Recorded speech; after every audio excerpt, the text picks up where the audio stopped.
मित्रांनो, तुम्ही जर आपल्या चॅनलवर नवीनच आला असाल तर चॅनलला सबस्क्राईब करून घ्या आणि शेजारील बेल आयकॉन प्रेस करा, म्हणजेच नवनवीन व्हिडिओची नोटिफिकेशन तुम्हाला त्वरित कळेल. मित्रांनो, माझं नाव महेश आहे आणि ही घटना साधारण 4 वर्षापूर्वी माझ्यासोबत घडली होती. मला एक मुलगाही आहे.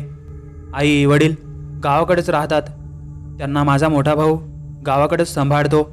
मी, माझी पत्नी आणि माझा 24 वर्षाचा मुलगा आम्ही औरंगाबादलाच राहतो.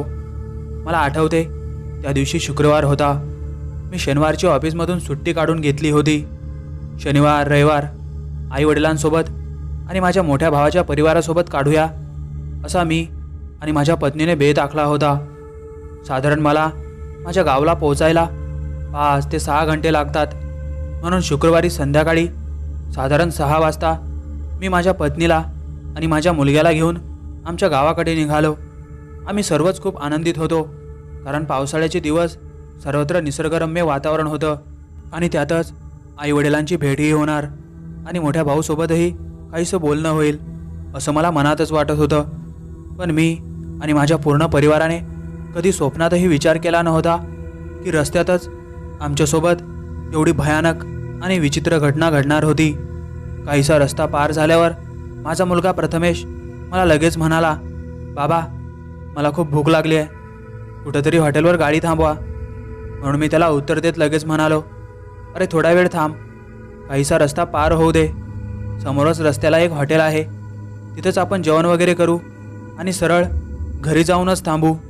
म्हणून त्यानेही काहीसा धीर धरला आणि आता काहीसा रस्ता पार झाल्यावर आम्ही त्या रस्त्याच्याच कडेला हॉटेलला आमची गाडी थांबवली आणि तिथे जेवण वगैरे केले आणि आम्ही लवकरच तिथून निघालो.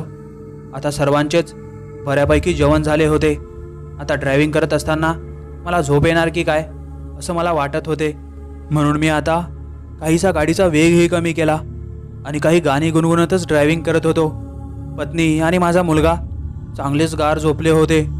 जणू त्या दोघांनाही जेवण करून सुस्ती चढली होती आणि आता काहीसा प्रवास पार केल्यावर मलाही जणू झोपच येत होती.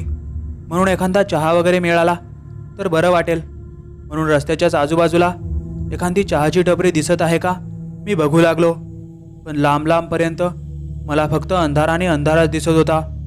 पण आता मला खूपच चहाची गरज होती, कारण मला आता चांगली झोप येत होती. मुलाकडे गाडी चालवायला दिली असती, पण त्यालाही व्यवस्थित ड्रायव्हिंगच येत नाही. उगाच काही वेगळंच एवढ्या रात्रीला करून बसायचा.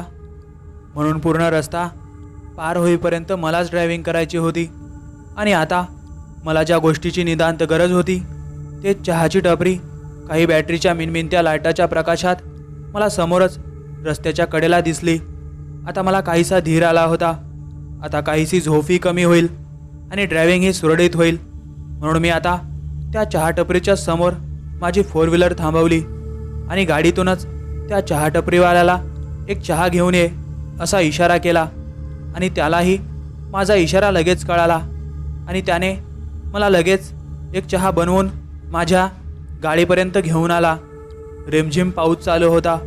काही पावसाचे थेंब गाडीच्या समोरील काचेवर पडत होते. म्हणून मी चहा पिता पिताच विचार केला, पाऊस जर चांगलाच येऊन पडला तर गावच्या ओढ्यावरून गाडी काढणं कठीणच होईल. म्हणून मी लगेच चहा पिला आणि त्या चहावाल्याला त्याचे पैसे दिले.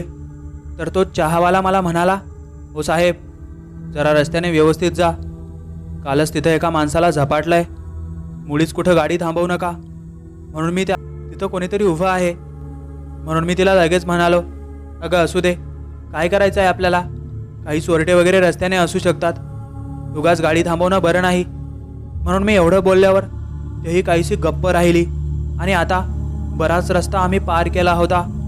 रात्रही खूप झाली होती. म्हणून मी आता सहजच हलकं होण्यासाठी आमची गाडी रस्त्याच्याच कडेला थांबवली आणि गाडीचा दरवाजा उघडून गाडीच्या बाहेर आलो. आणि माझ्याच मागे माझा मुलगाही गाडीच्या बाहेर आला आणि अचानकच जोरात ओरडला. तो खूपच जोरात किंचाळला होता. म्हणून मी लगेच पळत त्याच्याकडे आलो. माझी पत्नीही लगेच गाडीच्या बाहेर आली आणि आम्ही दोघंही त्याला विचारू लागलो, अरे काय झालं तुला, का तू एवढा ओरडलास? पण तो जणू काहीही सांगण्याच्या अवस्थेत येत नव्हता. त्याने काहीतरी बघितले होते आणि तो काही लहान मुलगा नव्हता. साधारण 20 वर्ष वय होते तेव्हा त्याचे. तसा तो कशालाही घाबरणारा मुलगा नव्हता, पण आज त्याने काय बघितले होते काय माहीत. पूर्ण डोळेही पांढरे केले होते. माझी पत्नी तर खूपच घाबरून गेली होती. मी लगेच गाडीमध्ये असलेली पाणी बॉटल घेऊन आलो. त्याला पाणीही प्यायला दिले, पण तो तरीही काही प्रतिसाद देत नव्हता आणि थरथरत होता. आणि माझी पत्नी तर खूपच घाबरून रडतच त्याला म्हणत होती, अरे काय झालं बाळा, काहीतरी बोल. तो काहीही बोलत नव्हता, फक्त त्याचे डोळे पांढरे करून इकडे तिकडे फिरवत होता. मीही आता चांगलाच घाबरून गेलो होतो. आणि त्यातच काही पडलेला पाऊस आणि तो सुमसाम रस्ता खूपच भयानक वाटत होता. आणि आता हाती असलेल्या पाणी बॉटलमधलेही पूर्ण पाणी संपले होते. तरी माझा मुलगा काहीसा शुद्धीवर आला नव्हता. आणि आता अचानकच माझी पत्नीही घाबरली आणि घाबरतच मला म्हणाली, अरे महेश, इथून गाडी काढ लवकर, नाहीतर आपल्या तिघांचं काहीही खरं नाही. आणि आता ही पण अचानक अशी काय बोलते आहे, मला तर काहीच कळत नव्हते.